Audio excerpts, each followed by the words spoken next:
Hey, we're saints. Father Chris, Deacon Greg with you. Christ is risen. Glad to have you, beautiful people, with us as we continue our crucifixion live stream this week. So, what's up? How you doing? I'm great. How are you? I'm great. This week is a joyous week in my house. We have a young child who's no longer a young child, but a woman who is going to be matriculating from the high school. So, in a couple of days, my youngest will graduate high school and eventually we'll be off to the college. Pretty fun. That's fantastic. I know. I think it's beautiful. I'm excited. Why are you smiling like that? It's nice. It is nice. I mean, I moved here. She was so little. Yeah. Now she's an adult leaving. Yeah, it's amazing. It's fun. So let's get into it. I don't want to waste time because we've been kind of bantering this topic around. Something happens to me quite often that I wanted to explore: what, why, when, how, who, all the good stuffs.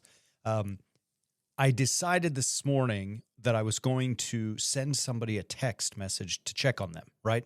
Like somebody was ill. I wanted to follow up, check in, and I've got the message in my mind, and I go to the phone. And as I pick it up, I see, of course, there was already somebody else who had chimed in another message on a totally different topic. And so, of course, like every good, Pavlovian dog, I just opened it and then I started dealing with it, responded, moved on. And then in that blink of an eye, I forgot why I picked up my phone. Like, I don't remember. I didn't even remember, forget who. I didn't even remember at all. I was like, what did I even do this for? Now, granted, part of that is perhaps old age. Happy, my assistant even said, no, you've got too much on your mind. Part of that's old age. But it led me to think about, doing things in the moment when you're supposed to. Why did I have to answer that other text? Get distracted. And then you and I had the conversation that there are so many distractions. How do we deal with all that? How do you deal with that? How do you, Deacon Greg, how do you deal with distractions? You just ignore me is what you do, right? Oh, I'm so sorry. I didn't realize you were talking to me. Yes. I was looking at my phone. Yes. I was distracted. I understand. See what I did there? I see. That was like a joke. Clap thing. for yourself. Yeah, Clap. can I? Clap.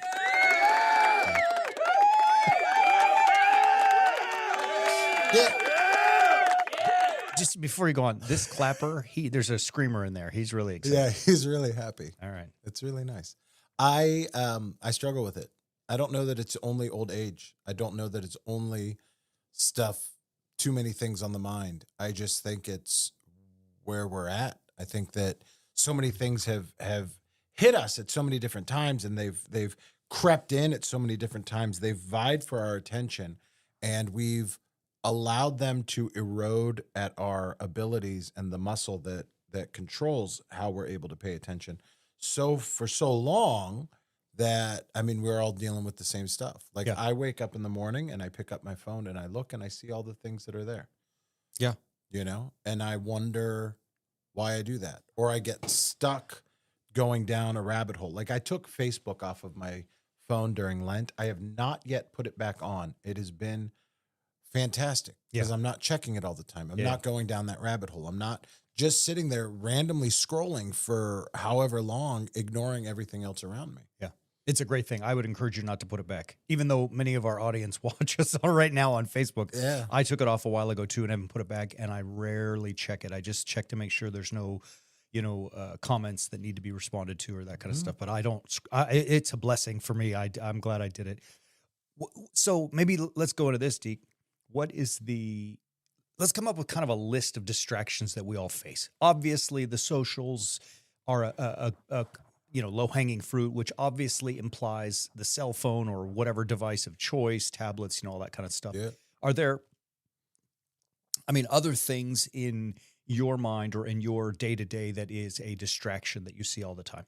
Well, I have little kids. Yeah. So there's that. Baba, watch this. Baba, watch this. Yeah, Baba, yeah. watch this. Baba, watch this. And maybe it's while I'm in the middle of something. Maybe it's not. I mean, maybe it's, but it's still there. It's Yeah. constant. And it's not just the toddlers that do it. I mean, people in general often are distracting. I mean, how often are either of us sitting at a computer and trying to do some work and someone comes up and just starts a conversation with us Right. while we're in the middle of doing something? Yep. They don't even say, excuse me. They just launch right in. Yeah, totally. I know it. I do it to you Sorry, by the way, but I do that. I can't stand. It's funny when you You said, just did it a couple minutes ago. yeah, you were talking about, you know, your little kids. I mean, I would say family. I don't have little kids anymore, but sometimes when I'm working from home, I my bride, whom I love more than anything in the world, will just come up and start talking. I mean, it's clear my back is to, in the where I set my computer up in the house, my back is to her, and she has to come in and kind of, move around in front of me, and she's like, just starts. And I'm like, can you not see that, I'm doing something? Maybe I shouldn't be doing that at home, which is probably the truth, but at least for this point, family, people, but it happens in your family too. And in your case with the little ones, the beautifuls. I mean, it even happens while we're at the store. It happens all over the place. People are so often in their own worlds that what they're worried about comes directly out of their minds. They're not worried about what you're worried about. They're not Yeah. worried about what you're doing. They're worried about what they've decided is the most important thing right then. Right. And because they've decided that that's the most important thing right then, they've decided that everyone else should think Totally. it's the most important thing Totally. right now. Totally. Yeah. I'm guilty of it too. It just kind of happens by default. We all do it. Yeah. I mean, it's how are we not going to do it? We're Right. all so focused on whatever we're focused on that we just assume that that's the most important thing right there. All right. I was thinking about it too. That's a good one. Obviously the devices and all the socials and people can be very distracting. I found another distraction to be my calendar. And what I Mhm. mean by that is the sheer volume of all of the things that we place on our calendar, or I should say it like this, that we permit to be placed upon our calendars, right? Nobody has control over my calendar but my assistant Happy. But, I mean, like nothing should be allowed to get on there if I don't somehow okay it or have a protocol in place for it to be okayed.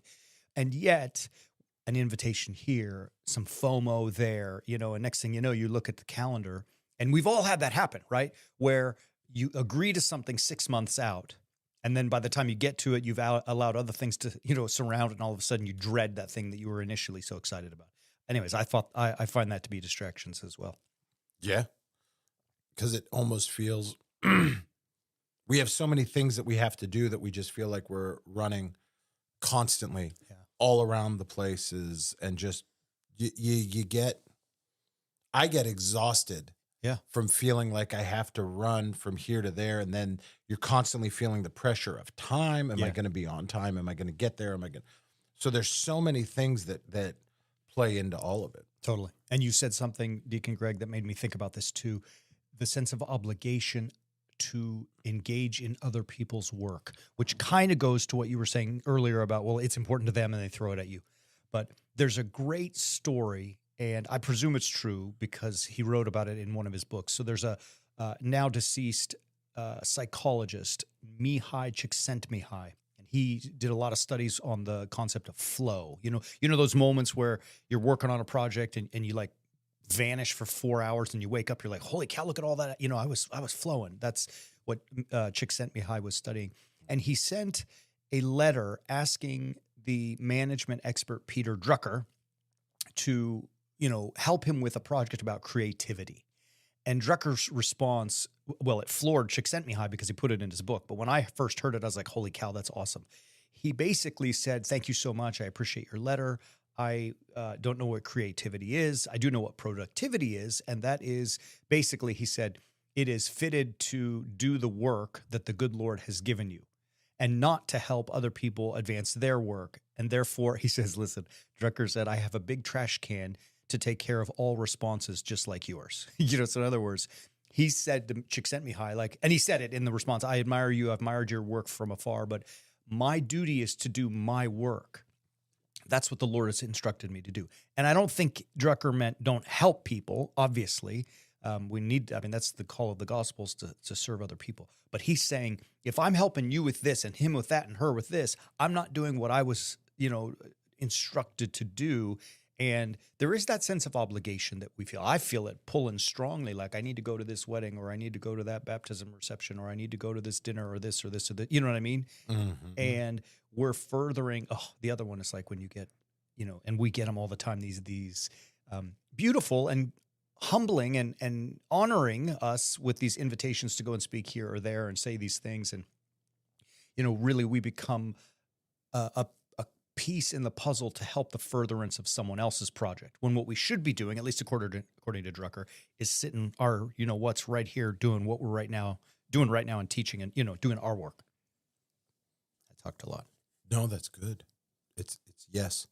Yes. All right. But it's hard. It's hard to navigate those waters. It's hard to get through all of these different distractions, to figure out all these different ways through all of this different stuff and get to a place where we can make some type of sense, where we can have some type of semblance of cohesiveness in our own lives. Like, So let me ask you this before we get into that. We've identified a couple of culprits that come at us or that we permit into our lives that distract us. But do you notice, and I know you're not a biologist by all means, but you know a lot, or a psychologist, but you do know a lot. I mean, what are you seeing as the physical, mental, emotional, whatever ramifications of all this constant distraction and the constant submission to the distraction? Like, I'm thinking in terms of, like, even when I'm in church praying and I'm leading the service, and it's not like the text isn't written in the book in front of me, and then I'm saying the words, but my mind could be like way over there or way over there. You know what I mean? So what's the byproduct, if I will? What's the outcome? What's the result? Consequence? I don't know. Did I put you on the spot with something? No. Anger, fear, loneliness, all of the things that we talk about, people are feeling all over the place. I mean, where do you think that's really coming from? In my estimation, it's really coming at the core of that. At the core of all of it is this allowance for distraction, this inability to focus, this inability to stay clear on what's going on, why it's going on, how it's going on, what we should be doing versus what we're allowing ourselves to do. And we go into these escapes because that's ultimately what all of it is some form of escapism. Yeah. And we go and we run down all these different rabbit holes, chase everything down, thinking that it's going to give us this cheap high of feeling better and feeling like we're doing what we're supposed to be doing. And then at the end of the day, like, everyone's had that boss at some point. Not you. It's not you. All I'm right. asking for a friend. But everyone's had that boss at some point where it comes across that their job, or the way that they understand what it means for them to do their job, is for them to dictate and almost micromanage everything that you're supposed to do in your job, which then becomes a distraction for them from doing what they're actually supposed to be doing in their job. And then I see what my wife's doing in her job, which is in a corporate setting, and they've built in to the corporate structure moments for that to happen. So this idea that my work as the boss is to make sure that you're doing what you're supposed to be doing and going over through all of your stuff and kind of almost hanging over your head, which then gets in the way of me doing all of my own stuff and becomes a distraction from doing my own stuff, which then leads to me becoming angry and feeling like I don't have time to do what I'm supposed to be doing, is built into their corporate structure. That's how they're anticipating it and just they're not even anticipating it. They're cultivating it. Oh. They're creating it because it's built in to what that means to do that new job. It's crazy. Yeah. All right, so let's say this. I mean, I think we've kind of beat this horse dead a little bit, in the sense that we've got a long list of distractions that we need to deal with. Maybe in the rest of, this week and this episode, we can maybe address, like, what does it mean to focus? What should we be focusing on? And how do we eliminate those distractions, and that kind of stuff. I mean, obviously some distractions you can never, but I mean, at least maybe we can just lay it out. Yeah. All right, great stuff. Good. Hey, Warrior Saints, thank you so much for being with us. If you enjoyed this, please like, subscribe, and share. It helps us get the word out there. And if you want more, visit us at warriorsaints.org and subscribe to Understanding the Bible. Thank you so much. We'll see you soon.